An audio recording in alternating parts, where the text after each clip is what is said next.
Melati kuntung tumbuh melata, sayang merebah di pohon cemara. Assalamualaikum mulanya kata, saya sembah pembuka bicara. Sekarang apresiasi saya hulurkan buat pengurusi majlis, kombinasi intelektual pensyarah berbisi, seterusnya hadirin hadirat yang dikasihi sentiasa dekat di hati.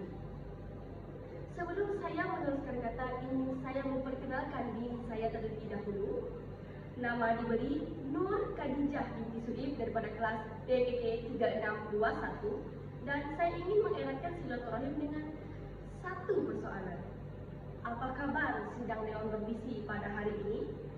Saya mengharapkan semuanya sihat sejahtera.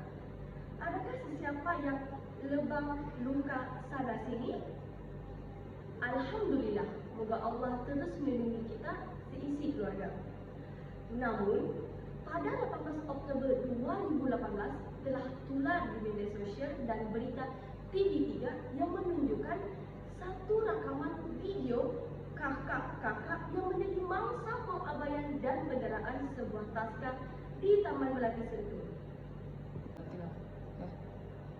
Menurut Kamus Dewan edisi keempat, pengabaian boleh didefinisikan sebagai perihal ataupun perbuatan pengabaian tugas dan tanggung jawab sehingga memudaratkan boleh mencapai tahap dengan tujuan mencederakan.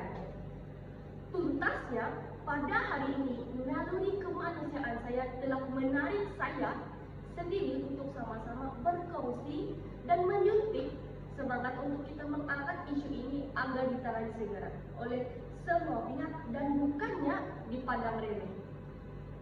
Tidak kiralah kita masih bujang, sudah berkeluarga, apatah lagi para ibu bapa. Justru, ayo kita berbicara tentang isu pengabaian kanak-kanak di pusat pengasuhan yang semakin membimbangkan. Saudara dan saudari, saya ada 3 persoalan yang ingin saya ajukan. Soalan saya yang pertama adalah, apakah bentuk pengabaian kanak-kanak yang ada di pusat pengasuhan? Anak merupakan amanat yang dikurniakan oleh Allah Subhanahu wa Ta'ala, dan dalam Islam juga telah mengajar cara-cara mendidik anak-anak mengikut syariatnya yang telah ditetapkan seperti firman-Nya dalam surah An-Nur yang bermaksud, jika kamu taat kepadanya, niscaya kamu dapat petunjuknya. Jelaslah, apabila mengikut landasan agama yang telah diajar oleh Islam untuk mendidik anak-anak dan membimbing anak-anak akan menjadi lebih mudah. Namun, pada hari ini, tanggung jawab itu diserahkan kepada pihak ketiga, yaitu pusat pengasuhan, karena ibu bapa sangat terikat kepada pekerjaan mereka. Menurut statistik Jabatan Kebajikan Masyarakat, terdapat 4.302 taska yang berdaftar dengan sebanyak 199 ataupun 4,6% kes penderaan pengabaian dan kecuaian yang telah dilaporkan dari seluruh negara sehingga Mei 2018. Angka yang cukup menggusarkan ibu bapa seisi keluarga. Hasil kajian Zanariah Nur mendapati penderaan fizikal, seksual, emosi, dan pengabaian antara bentuk pengabaian dan penderaan yang sering dilaporkan. Buktinya, tirai 2018 pun dibuka dengan laporan kematian membabikan seorang bayi berusia 46 hari yang dipercayai didera pengasuhnya di Bukit Mertajam, Pulau Pinang. Jelaslah, pengabaian kanak-kanak di pusat pengasuhan sangat membimbangkan karena amanah yang dipertanggungjawabkan dan kepercayaan yang diberi telah dipersia-siakan, yang telah dipersia-siakan bagai pepatah Melayu, harapkan pagar makan padi. Seterusnya, soalan kedua yang ingin saya ajukan adalah, mengapakah pengabaian kanak-kanak berlaku di pusat pengasuhan?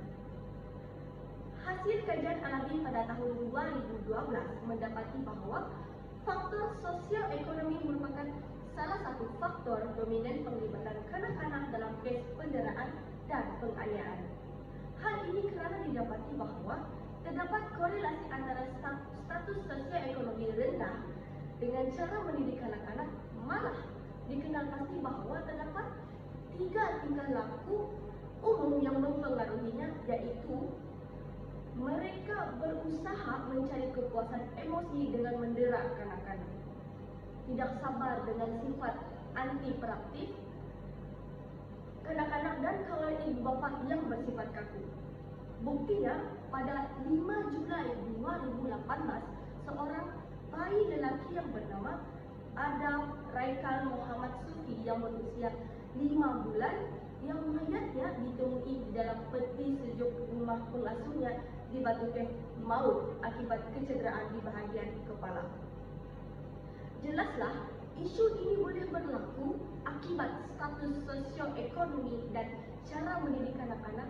Malah, pegawai psikologi di rumah kebajikan juga turut menghuraikan beberapa faktor lain yang menyebabkan kanak-kanak itu menjadi mangsa pengabaian dan penderaan, seperti mana tiada pegangan agama, penceraian, kos sara hidup yang meningkat, tiada komunikasi yang baik, dan persekitaran yang tidak kondusif untuk kanak-kanak membesar. Seterusnya, soalan saya yang ketiga ataupun soalan yang terakhir yang ingin saya ajukan adalah, bagaimanakah cara mengatasi isu pengabaian kanak-kanak di pusat pengasuhan yang semakin membimbangkan?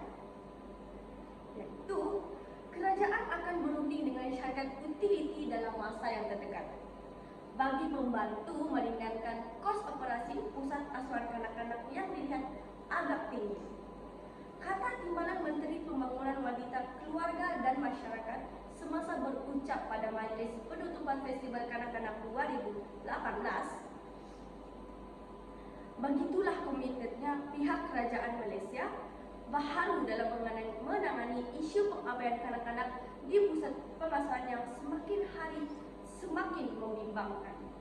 Selain itu, semua pihak haruslah bekerjasama memberikan terapi dan pemulihan sekiranya mengetahui ada kanak-kanak yang pernah diabaikan ataupun didera, supaya mereka faham bahawa perbuatan tersebut adalah salah dan tidak mengulanginya pada masa hadapan.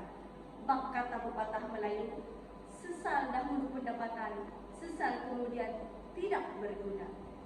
Sekian sahaja daripada saya. Sekian, wabillahi taufiq wal hidayah. Wassalamualaikum warahmatullahi wabarakatuh.